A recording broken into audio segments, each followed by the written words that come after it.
Glad to say, after a couple of weeks of waiting, I finally got the pulley that was on back order. I've got both belts. Hopefully we can get this thing together and done today and out the door and bless it and whatever. Let's go. So we're gonna put the two lock bolts back into the pulley, and this should go right on there. Nice.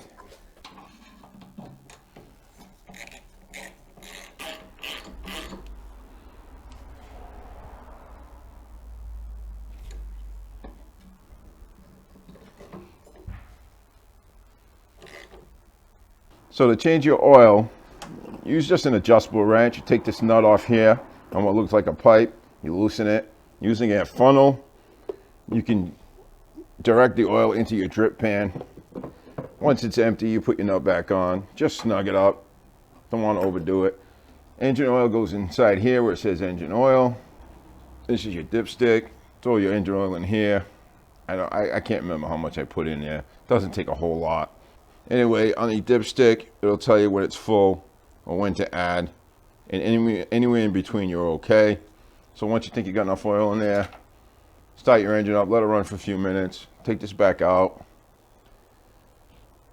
and check your oil level. I got it right on the full mark, right up top, so we're good. Oh, I'm good. And that's pretty much it for oil change. Not very difficult. All right, new drive belt. Now to get this on, it's pretty basic. I'm going to take the tensioner and remove the tension. Just pull it back, slide this off, get it off of here, get it off the bottom pulley, and without taking this piece off, if I can, sneak it out of here. There we go.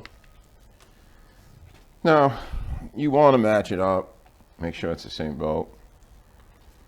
And now we'll just slide it through.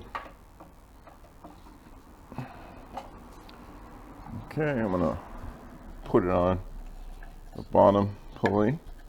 Pull the tensioner back, out of the way. Put it on the bottom pulley. Pass the tensioner. Get it on the top pulley. Not easy to get that on there. There we go. And then release the tensioner, and it should be good. It's that easy. Okay. I'm gonna go ahead and just pull the engine just to make sure it's on there good. Okay. So drive belt for the drive system is on.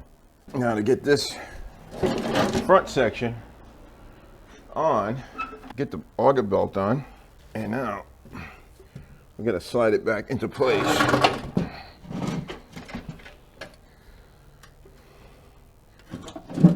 There we go. You're probably going to have to loosen these belt holders and get them out of the way. Okay. Now you get the belt holders, that's what I call them, out of the way. Pull the adjuster back.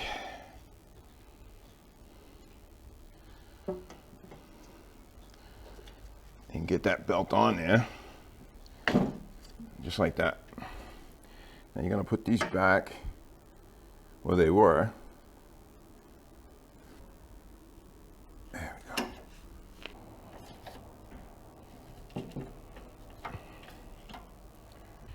Get these top bolts started.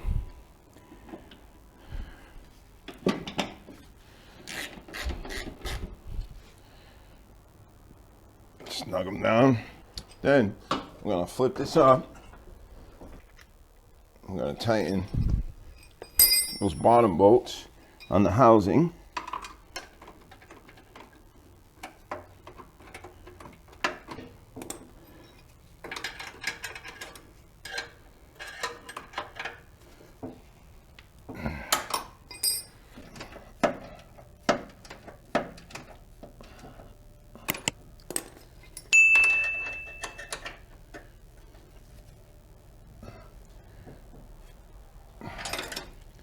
last thing I'm gonna do is I gotta put this back on here.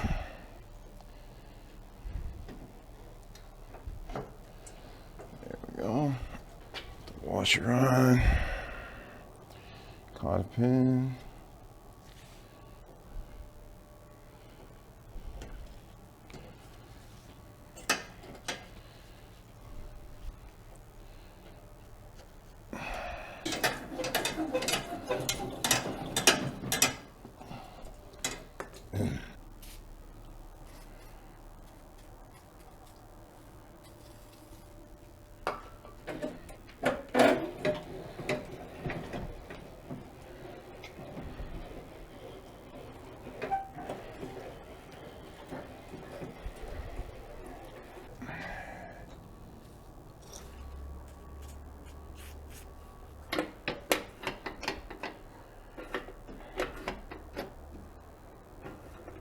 Now we just want to make sure that this is adjusted properly.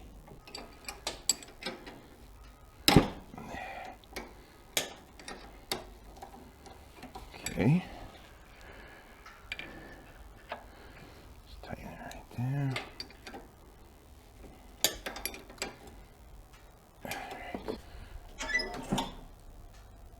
Run it, check it.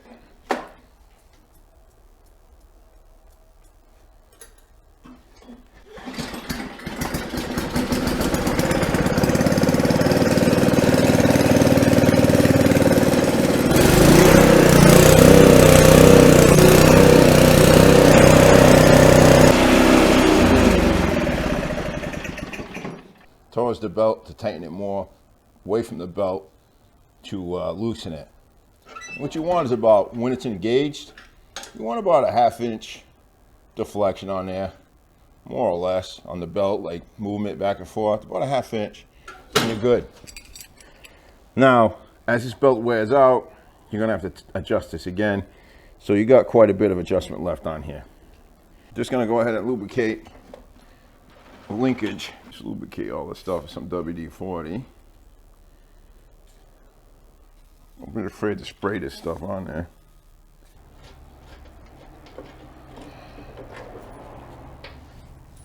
This one's not bad shape, but it is worn down. So I'm just gonna weld a new section to this.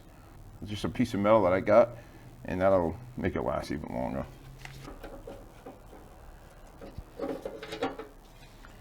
Okay, let's take these over to the bench.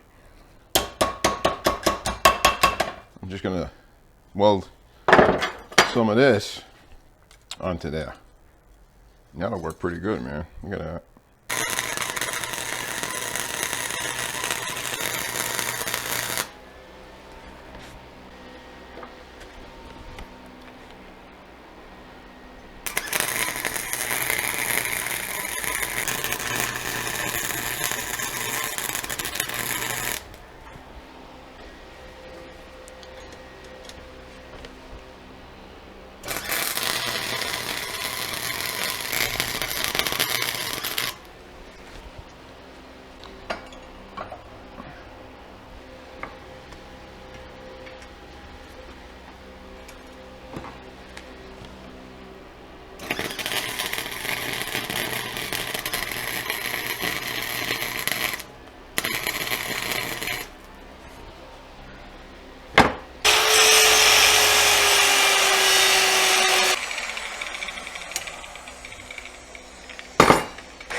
There we go, nice.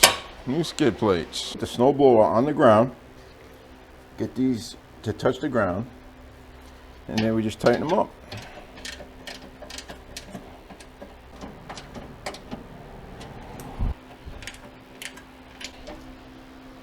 And what these does is it helps the cutting edge last longer.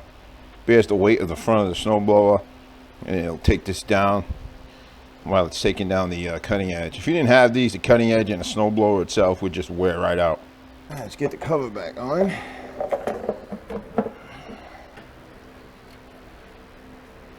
This cover back in.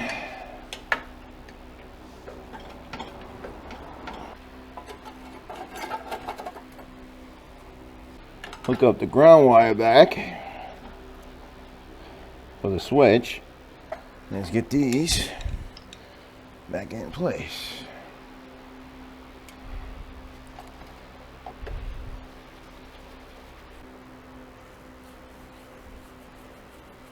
Just back in.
Well, that project is done, delivered.